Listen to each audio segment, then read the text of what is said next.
Bank loan वसूली के नाम पर अब सीधे गुंडाई होने लगी है। झांसी के मोट में एक महिला को बंधक बना लिया गया, 5 घंटे तक अपमानित किया गया, मानसिक रूप से तोड़ा गया, यहां तक कि उसे आत्महत्या के लिए उकसाया गया। ये सब एक प्राइवेट बैंक की वसूली के नाम पर हुआ। पूर्व मंत्री प्रदीप जैन आदित्य मौके पर पहुंचे और सिस्टम पर जमकर बरसे।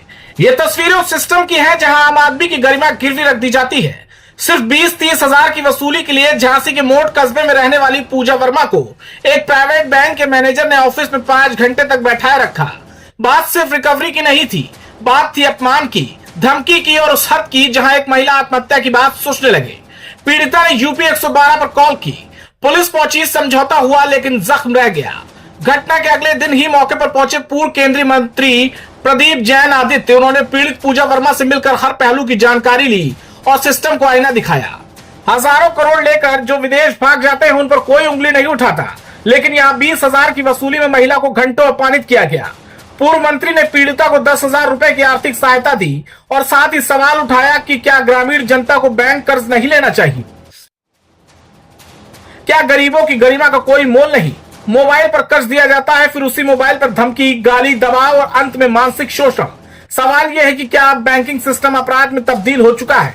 कब तक दबंगई से वसूली चलेगी और कब तक सिस्टम मौन रहेगा? इससे भयावह तस्वीर हो नहीं सकती कि आदमी के जख्मों पे मरहम लगाने की जगह ये कहा जाए कि तुम आत्महत्या कर लो, रस्सी ले जाओ, 5 घंटे बंधक बनाया जाए, वो भी कुछ किस्तें 2-2, 2100 की किस्तों के लिए। तो इससे बड़ा एक दलित परिवार के साथ, एक बुंदेलखंड के व्यक्ति के साथ कोई अत्याचार हो नहीं सकता। हम लोग ये अत्याचार सहन नहीं करेंगे। हम पूरे ऐसे लोगों के साथ खड़े हैं जिनके साथ जबरदस्ती वसूली की जाती।